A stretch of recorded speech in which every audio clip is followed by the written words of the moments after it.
역대하 20장 14절에서 19절에 있는 말씀을 제가 봉독해 드리겠습니다.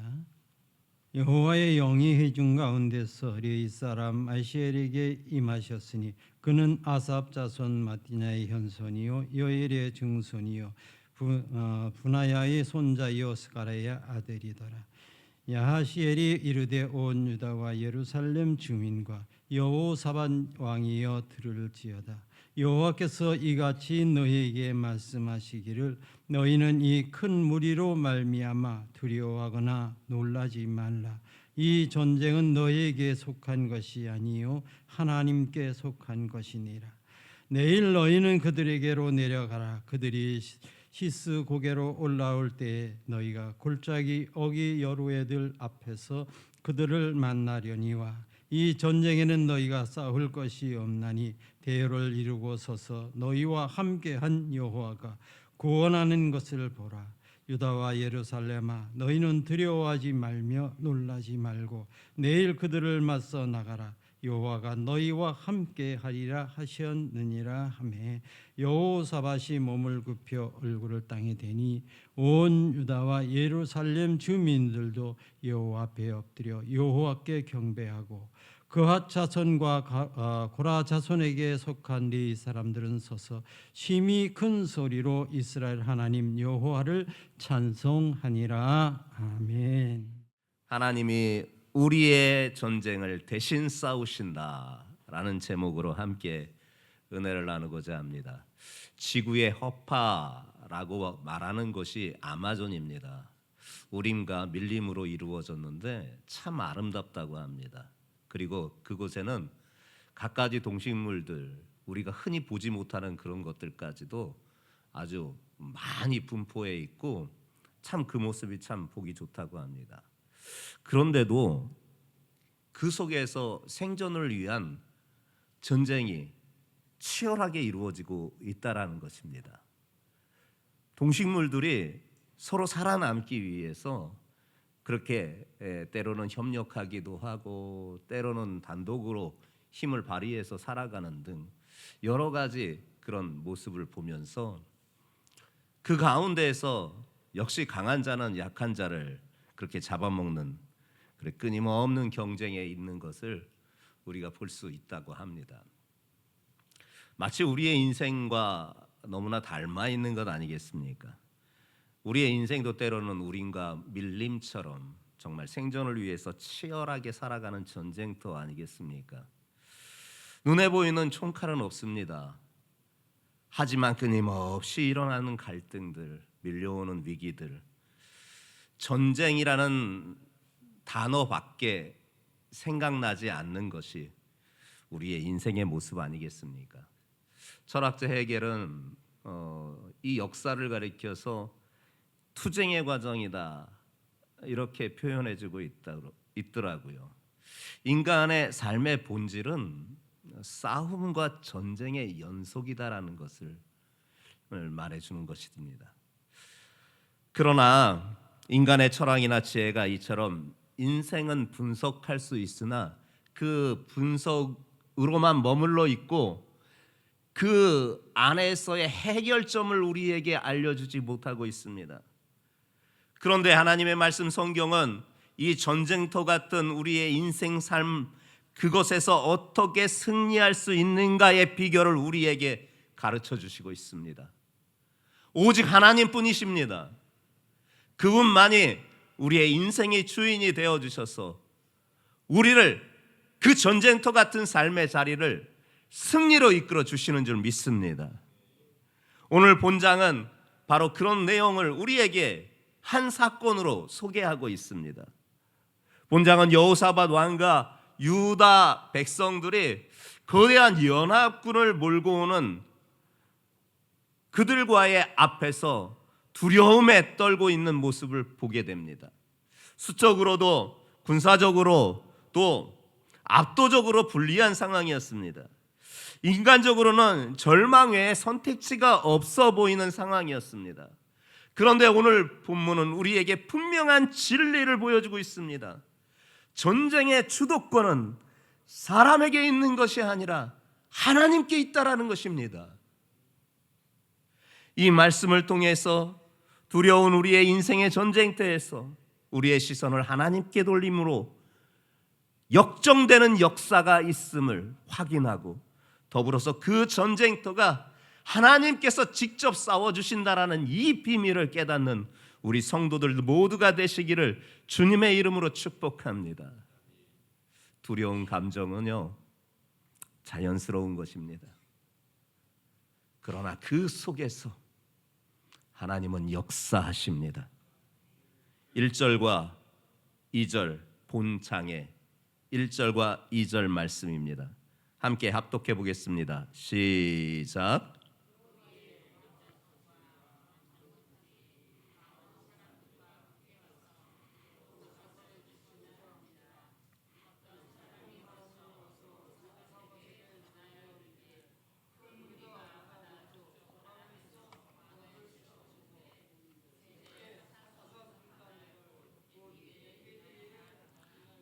그래요. 여호사밧 왕은요, 유다 왕국의 네 번째 왕입니다. 아버지 아사 왕의 신앙을 계승해서 산당과 아사라 묵상들을 철거하는 그런 일까지도 하였고, 또한 율법 교육을 백성들에게 신실하게 시켜서 신앙의 회복을 그렇게 일으켰던 사람입니다. 그뿐만 아닙니다. 요새와 성읍까지도 건설하고, 또한 막강한 군사를 갖추기 위하여서 그들을 훈련시키고 강화하는 일까지도 하여서 유다의 안정을 도모한 인물이 바로 이 여호사밧 왕이었습니다. 그래서 백성들에게 참 존귀의 여김을 받는 그런 왕이었습니다. 하지만 그런 그에게도 큰 위기가 찾아왔습니다.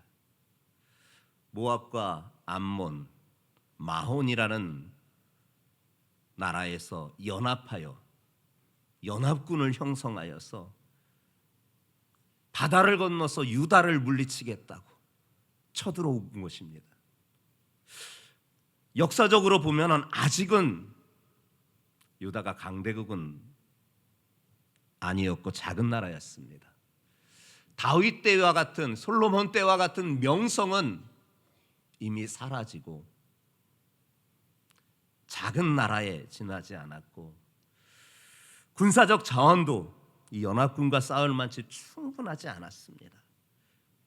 이에 이 연합군이 몰려온다라는 소식은 나라 전체의 존망의 위협을 하고 있는 심각한 위기였던 거예요. 이 상황에서 여호사밧은 두려웠습니다. 자기가 왕으로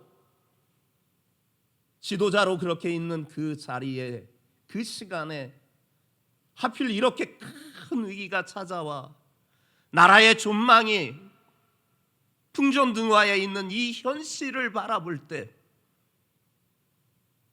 그는 두려웠습니다. 아주 자연스러운 반응이죠. 그런데 놀라운 것은 여호사밧은 그 두려움 속에서 무너져 내린 것이 아니라 곧바로 하나님께 시선을 돌렸던 것입니다. 그는 온 백성을 모아놓고 금식을 선포합니다. 그리고 우리 하나님 앞에 기도하자, 하나님 앞에 간구하자.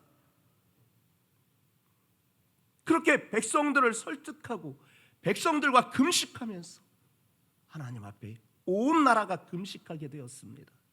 3절과 4절 말씀이 그 말씀을 우리에게 소개하고 있는 것입니다. 3절, 4절 함께 합독하며 확인하겠습니다. 시작.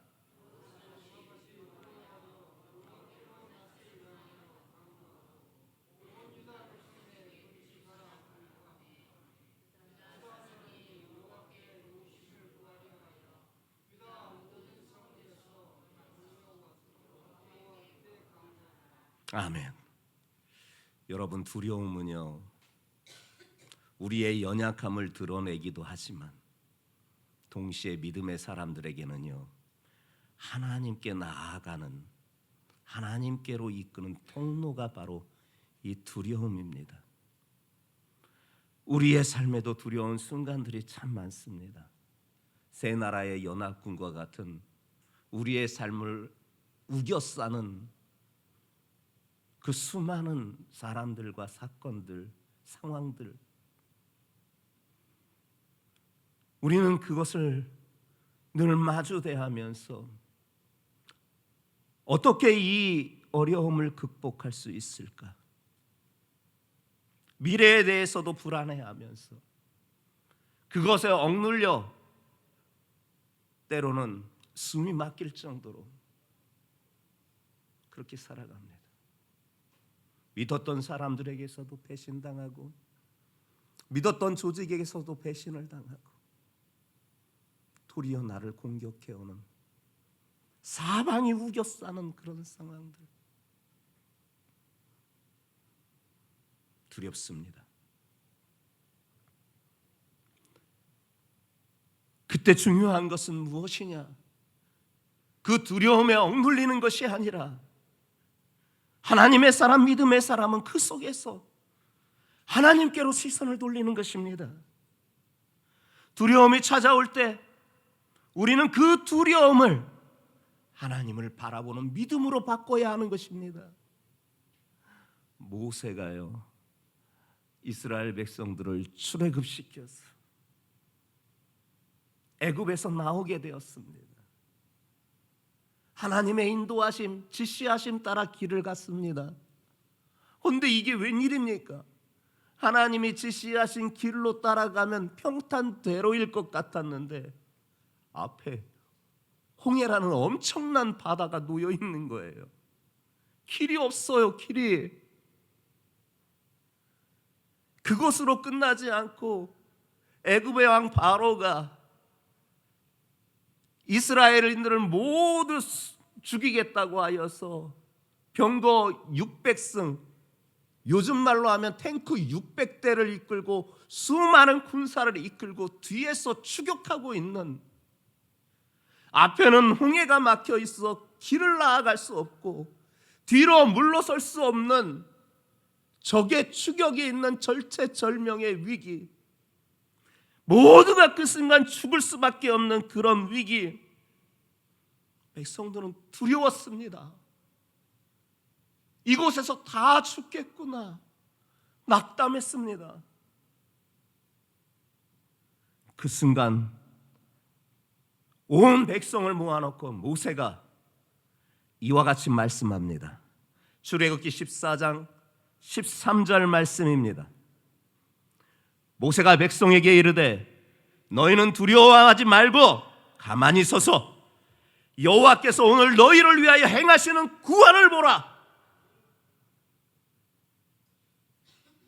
그 두려움 앞에 모세는 당당하게 너희 두려워하지 말고 가만히 서서 여호와 하나님께서 오늘 너희를 위하여 행하시는 이 큰 구원을 너희들 직접 보아라. 홍해가 갈라졌습니다.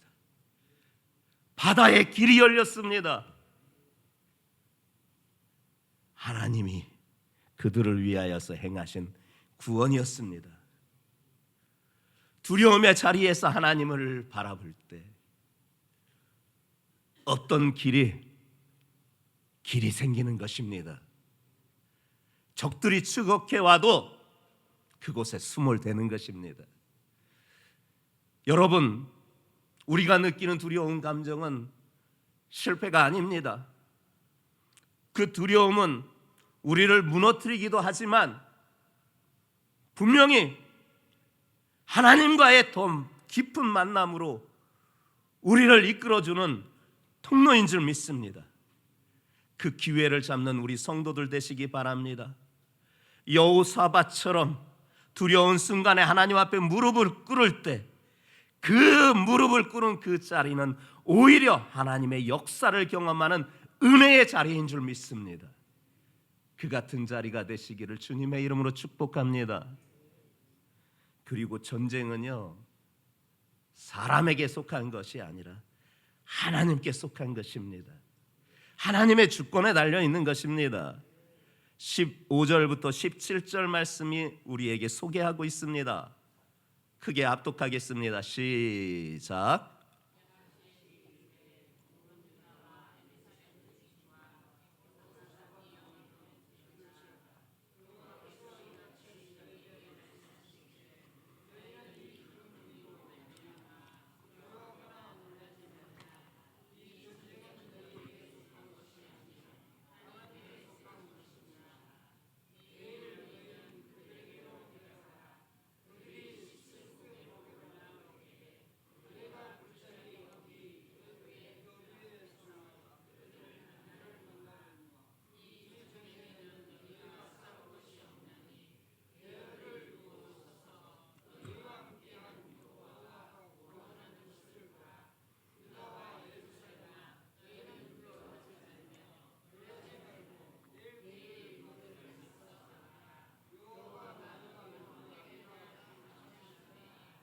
아멘.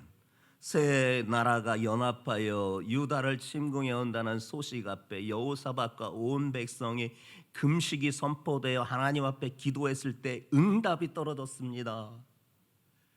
레위인 야하시엘을 통해서 하나님의 말씀을 전달해 줍니다. 15절 중반절부터 보게 되면은 너희는 이 큰 무리로 말미암아 두려워하거나 놀라지 마라. 이 전쟁은 너희에게 속한 것이 아니라 하나님께 속한 것이다.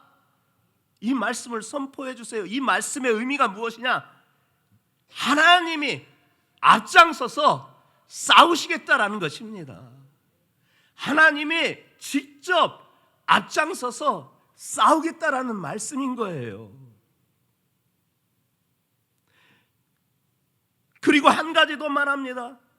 가나안 정복 때 하나님께서 여호수아를 통하여 그 백성들에게 그저 여리고성 주위를 돌아라 그 명령하신 것처럼 아하시엘을 통해서 이 여호사밧에게 그저 대열을 이루고 서서 너희와 함께한 여호와가 구원하는 것을 너희는 봐라.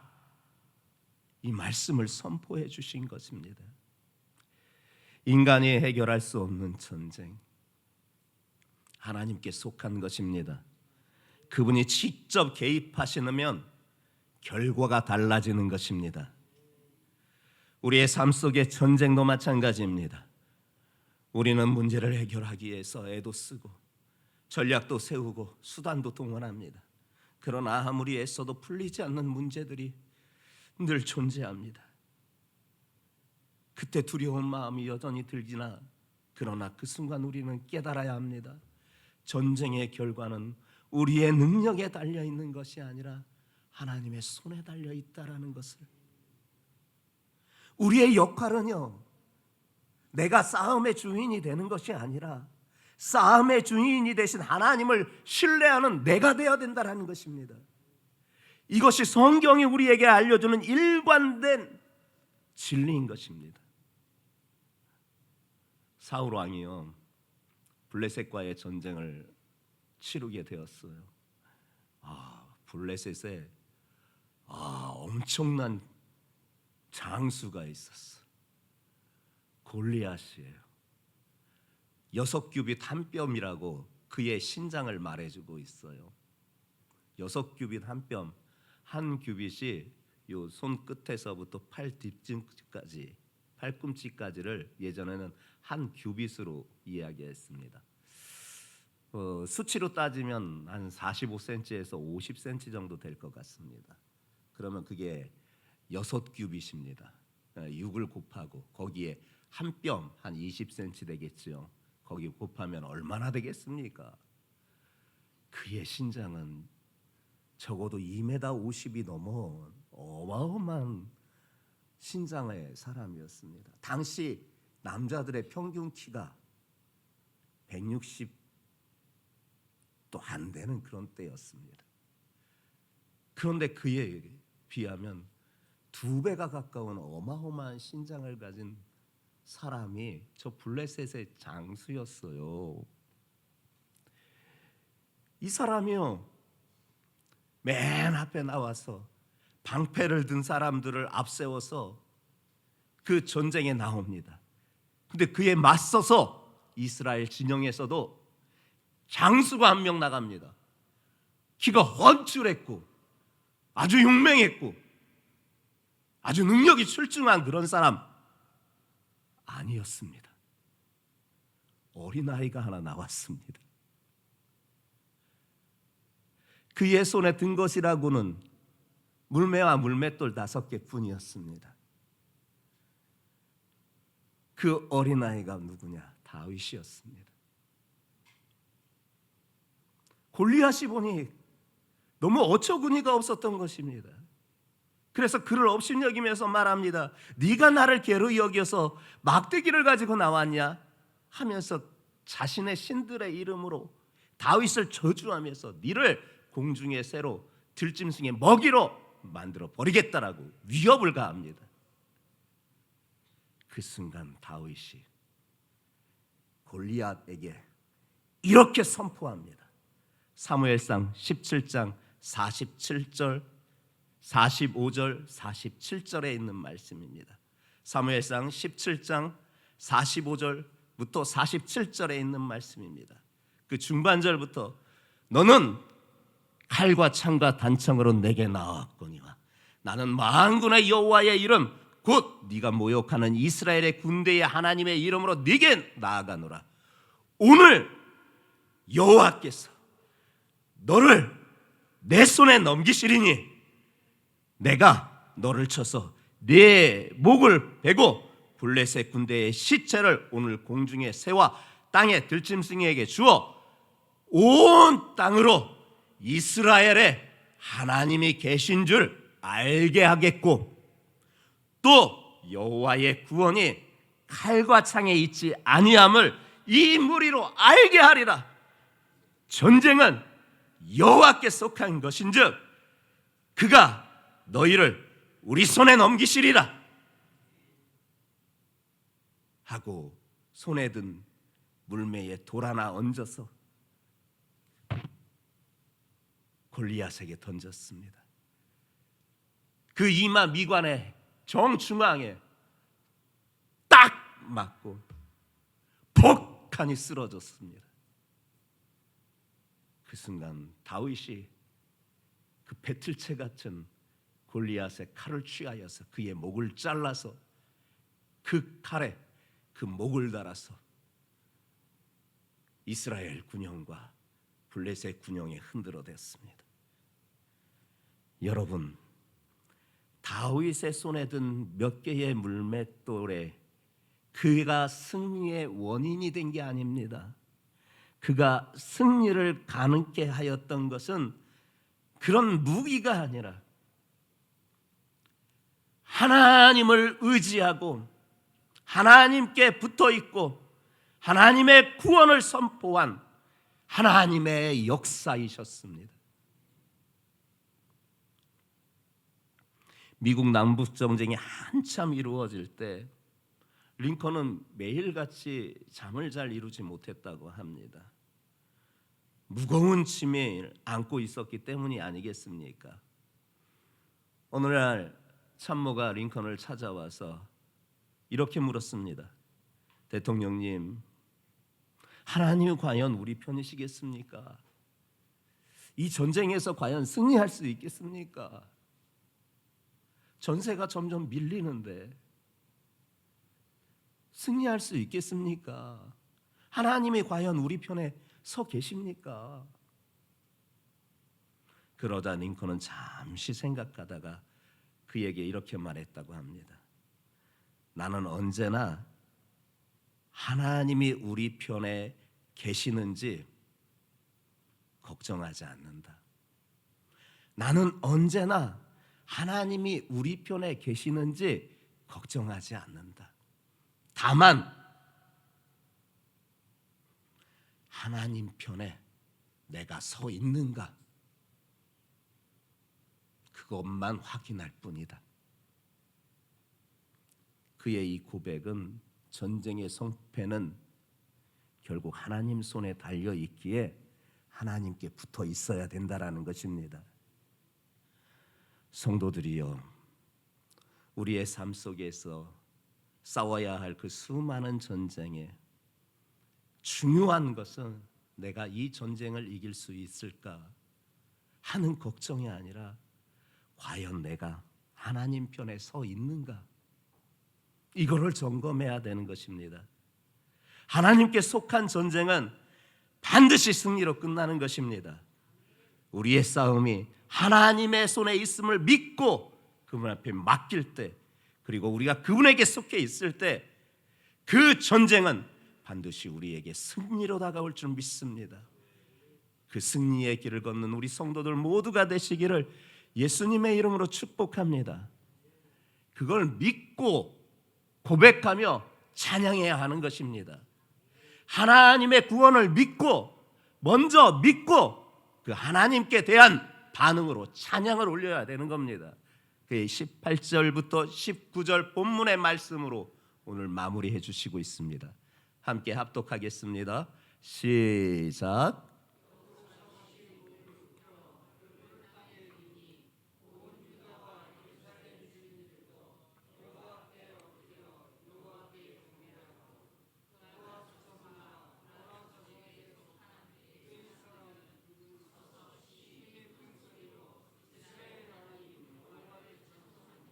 아멘. 응답받은 여호사밧 모든 백성들은요, 얼굴을 땅에 대고 엎드려서 여호와를 경배합니다. 그리고 레위 사람들은 옆에서 큰 소리로 여호와를 찬송합니다. 칼과 창과 병거를 앞세운 연합군, 적군은 여전히 눈앞에 보이지만 하나님이 직접 싸우시겠다고 응답의 말씀을 주셨으니 그거 믿고 찬양하는 것입니다. 그거 믿고 하나님을 경배하는 것입니다. 이것은 단순한 감정이 아닙니다. 믿음의 행위고 믿음의 고백인 것입니다.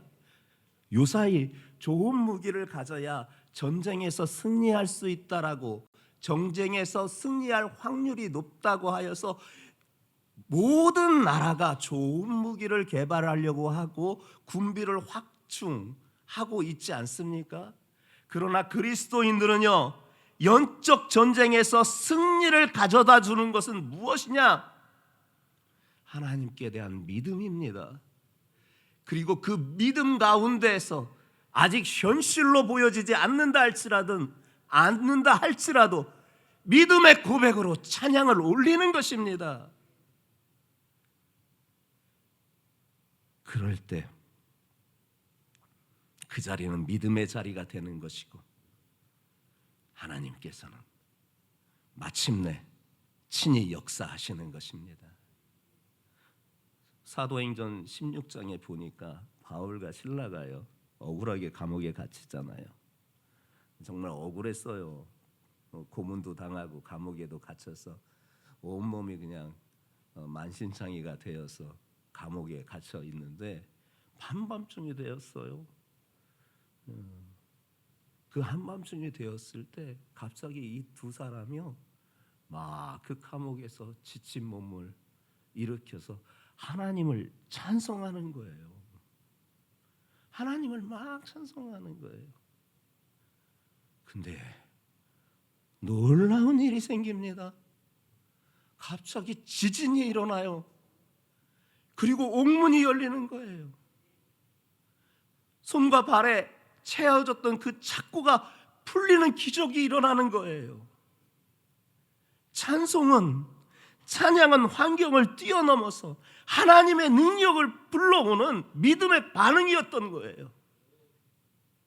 여러분, 문제 앞에서 두려워하지 말고 믿음으로 찬송하시기 바랍니다. 그러면 우리 안에서 놀라운 하나님의 승리를 경험하게 될 줄 믿습니다. 348장 찬송가 마귀들과 싸울지라 후반부 영광 영광 할렐루야, 영광 영광 할렐루야, 영광 영광 할렐루야, 곧 승리하리라. 승리했다고 합니까? 승리하리라잖아요. 승리할 걸 믿고 고백하면서 찬송으로 반응하는 겁니다. 영광 영광 할렐루야, 영광 영광 할렐루야, 영광 영광 할렐루야, 곧 승리하리라. 아멘. 사랑하는 성도들이여, 인생의 전쟁 앞에서 우리 두려워할 수밖에 없지만 그 두려움의 자리에서 하나님께 시선을 돌리십시다. 그러면 새로운 길이 열립니다. 그리고 전쟁은 우리의 힘이 아니라 하나님께 달려 있습니다. 그것을 믿고 하나님 앞에 찬양할 때 하나님의 능력을 경험하게 될 줄 믿습니다.